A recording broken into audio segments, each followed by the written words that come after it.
So, today we're going to talk about storytelling. Mm-hmm. So, storytelling, obviously, marketing, but I think it would also be nice to get your angle on how important stories are for brands, and not just brands, but like a business. To say, like, for Flaunt, like, we've got a whole like nice little story that leads into our values, that sort of thing, and how important that is for us as well. A few angles.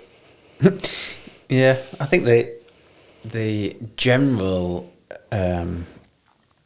benefit to storytelling, I guess, is obviously you get to see behind the curtain, don't you? Mm-hmm. And I think it's only fairly recently that it's been adopted widely by brands. Yeah, I agree. Like, campaigns link together way more, have like a bit of a journey to them, and they all have a nice little pattern that they go through. Whereas it used to be like a single campaign, once that was over and done, bash onto the next one, forget what's already happened in the past. But now there's a bit more of, like a journey to everything. Yeah, I think it's about narrative and values, and I think a lot of businesses haven't even thought about that up until recently. Like, I'm trying to think of an example. Banks are probably a good example. Faceless, institutionalized, didn't really need to compete. And then you've got challengers like your Starlings, Monzos, Revoluts. Yeah, definitely. And then you've got people like, I would say one legacy bank that has tried and probably succeeded to a certain degree is Lloyds. They've always had that like angle of their marketing, haven't they? Like, if you think of their TV ads, With the black horse. Yeah.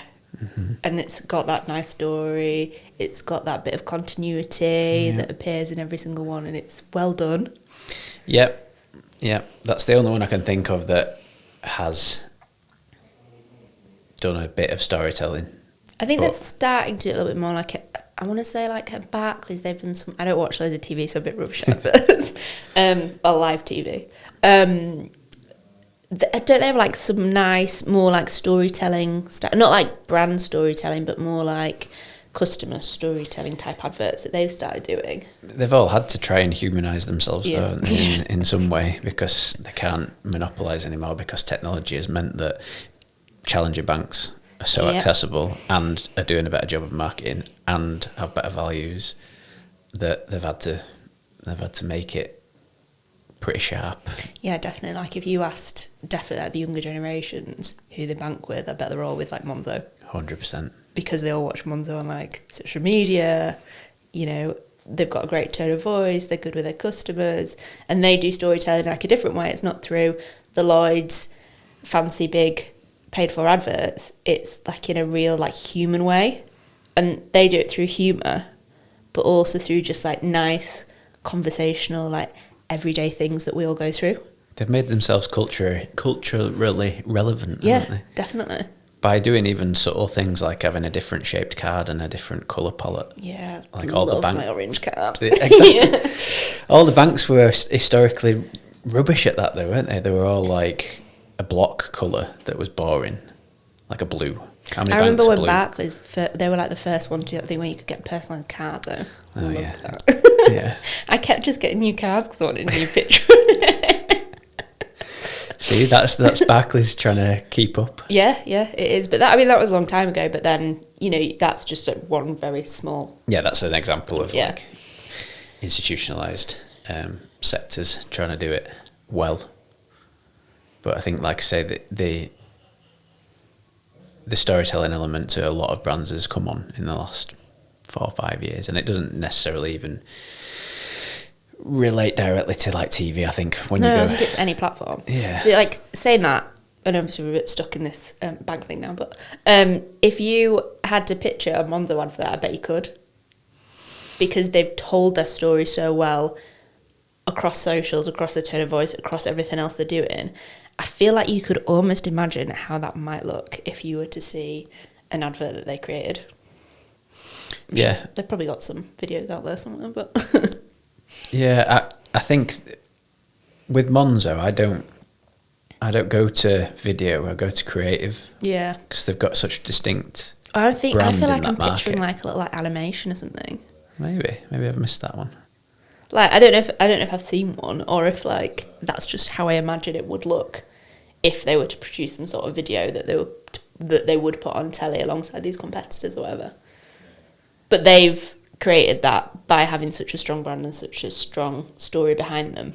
They've clearly implanted that in my head. Whether I've seen it or not, I don't know. Yeah. I'd love to know what their core demographic is, because like you say, younger audience, I think they've done a great job across social. The creative that I've seen across social is good. And I think that matches the demographic, whereas I think banks haven't done a good job, traditional banks haven't done a good job of replicating that for the next generation. No, definitely not. No, it's very like, I guess, well, a big part of it is the fact that it's on your phone, it's not like an in-branch thing. Like, there's not many people in younger generations that would actually choose to go and visit a physical bank, which is really obvious in how many are closing around the country. Like, we've all seen those articles and stats around that, but you know, you've got to move with the times, and they're very much like a mobile first, app first platform, and it works really well for getting those young people in who do rely on doing things through their phones or through their computers. Yeah, it's just a better product as well, isn't it, ultimately? Oh God, yeah. They've done a good job of making it current, I think, with how they manage it and how they present your money and the features that they've got. So it makes it easy to storytell, doesn't it, when you've got a compelling product? Yeah, definitely. I think storytelling as well it's become the way that we consume social media content. Yep. So if you think of influencers compared to traditional advertising that we used to see, now product advertising is largely done through influencers who don't just pick up a product and go, I've used this, it's great. It's the story behind it. And it's in a slightly different way to like an ongoing story, but it might be, you know, an influencer that reviews makeup products, and they are telling you about something that they used when they went out last weekend that lasted all night and was amazing, and it's like a first-hand way of selling it, which obviously has always worked well in sales, but it's passing over more and more to products and social media now as well. It's trust building, isn't it? Oh yeah, definitely. It's trust building for influencers that are respected within a niche to then naturally or appear to naturally discuss the benefits of a product. And I think obviously loads of brands have cottoned onto that, haven't they? Yeah. But it's that honesty that people look for. I think when it comes to, if you do it well and you execute it well, a campaign, if you like, that has a good narrative and tells a good story lasts so much longer and will continue to get referenced and will continually come up. It's like the John Lewis Christmas ads. Everybody starts talking about them in like next September, month, October. And I know they shoot them like loads in advance as well, but that's a good example of the power of being able to create a narrative that just gets repeated. So in terms of like return on investment for a brand, the longevity of a well executed story based bit of marketing just goes on and on and on. Yeah, definitely. Like John Lewis is a really good example because, like you said, we all look out for it every single year, but it also plays really nicely into their whole brand image. So it isn't just a once a year, this is the feels that John Lewis gives you. It's something that kind of carries on like all year, which is really clever actually. Yeah, and even when it's good, you know, you've reached peak when people do parodies and imitate it. Like every year there's always someone, isn't there, on YouTube that does one that is better, that's like cost him 30 quid and he shot it on his iPhone. They're my favourite ones. Yeah. That's what I wait for, really. There was one last year, wasn't there, that was like... Yeah, it was really, really good. What was it? It was like, was it about a single dad? Yeah, I think so, yeah. It was really good though, wasn't it? Yeah. Like it hit hard. Yeah. Stories. That's it, but that's what people want, and that's, you know, and like I said, brands are cottoning onto it, but there are still some players that somehow are still just letting that pass them by, and you can see it's the stark differences in how those campaigns are doing compared to the ones that do have, and the story doesn't need to be like some heartfelt, like meaningful thing. It could just be like a bit of comedy that you always intertwine into everything you're saying and links back to, you know, you as a brand. I think for an established business, we're talking like a decade or more, it's difficult to, if it's not already part of your approach and your values, it's difficult to pivot into that way of thinking. It's not as straightforward as it sounds, I don't think, for the established brands. Yeah, I know what you mean. Because I guess with like newer brands, you play on your story to start with, don't you? Yeah, that's how a lot of them who you launch, are, isn't it? Like, oh, look, we're a startup. How exciting! This is what's happening, and you use that to actually build a fan base and build a bit of brand loyalty as well. Yeah, and I think if you get a brand like that's been around for a long, long time that then suddenly starts doing it, it has to be executed exceptionally well to not ostracize your existing customers. Yeah, definitely. I think that plays a little bit into what I said earlier about like brand storytelling, but then almost like how important it is for a business itself. So like internally. So outside of like marketing campaigns and stuff, obviously if you do it internally, it will naturally play into what you do marketing wise. But I'd say like Flaunt as an example, it feels like Flaunt has like its own little story, which then plays into the values we have, who we are as a business, that sort of thing. But I think it's really important to a business, and people know that without us shoving it in their faces. Yeah, well, it's perception, isn't it? Perception's a powerful thing. And that's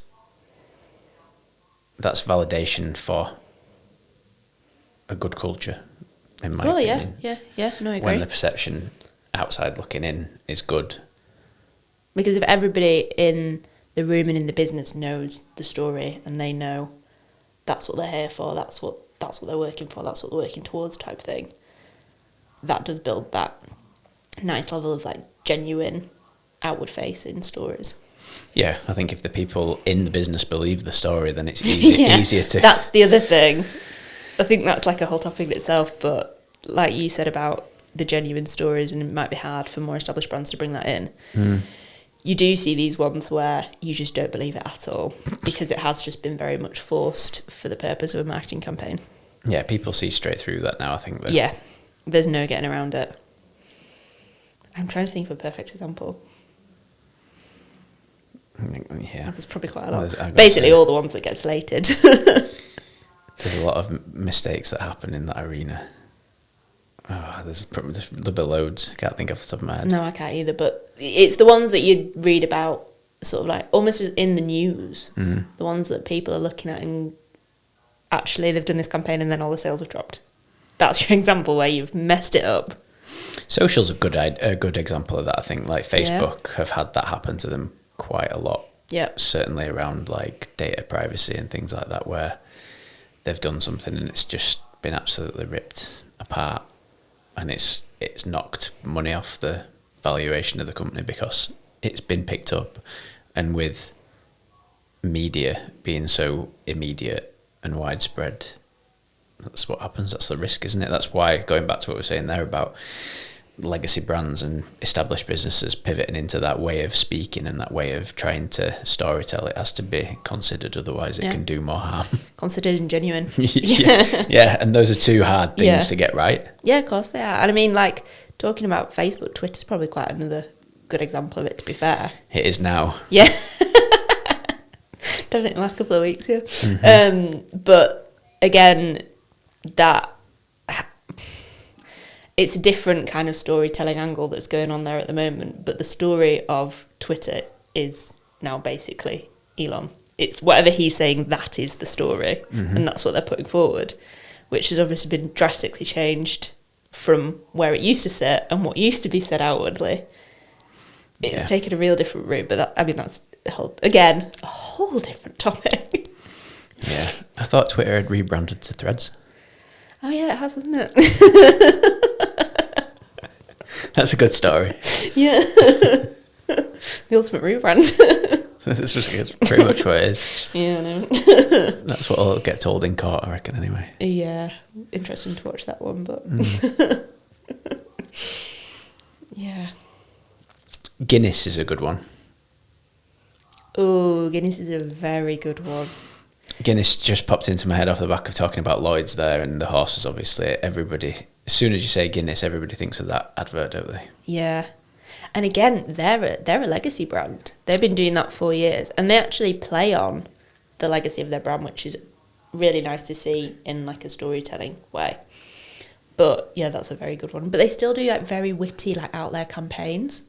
Do you know what's always a question that comes into my mind when Guinness is brought up, though, is how many people know that they're owned by Diageo, which is one of the biggest conglomerate alcohol and beverage companies in the world? Because I think they position themselves still as that independent legacy brand. I think if you ask most people, like day to day, like outside of marketing, obviously everybody in marketing knows. Well, yeah. Yeah. But outside of that, I don't think they would actually. They just think it's that like nice brewery that you go visit when you're in Dublin. they cling on to it, don't they, with how they position it? And yeah, but that's genius. That's marketing in itself. Yeah, that's absolutely genius. If you can be this massive, big, global, internationally owned business that operates on such a huge scale but still come across as almost like an independent, that's incredible. Correct it. Yeah, definitely. But yeah, they're one of my favourites. Always love anything they do. Yeah, I agree with that one. Guinness is a great one. One day we'll get there. Yeah, I think there'd be some happy people if we brought them in. Oh, Dan would. I don't even think Dan would know what to do. I'd like to be there for that. For the moment. Yeah. I just can't even picture it. I feel like he'd just like faint out of excitement or something. Yeah, I think he'd just sign off, wouldn't he? That'd be it. Pinnacle. Yeah, done. Career high point. Can't go any further. It is. That's it. That's the goal. Well, watch this space. Yeah, we wish.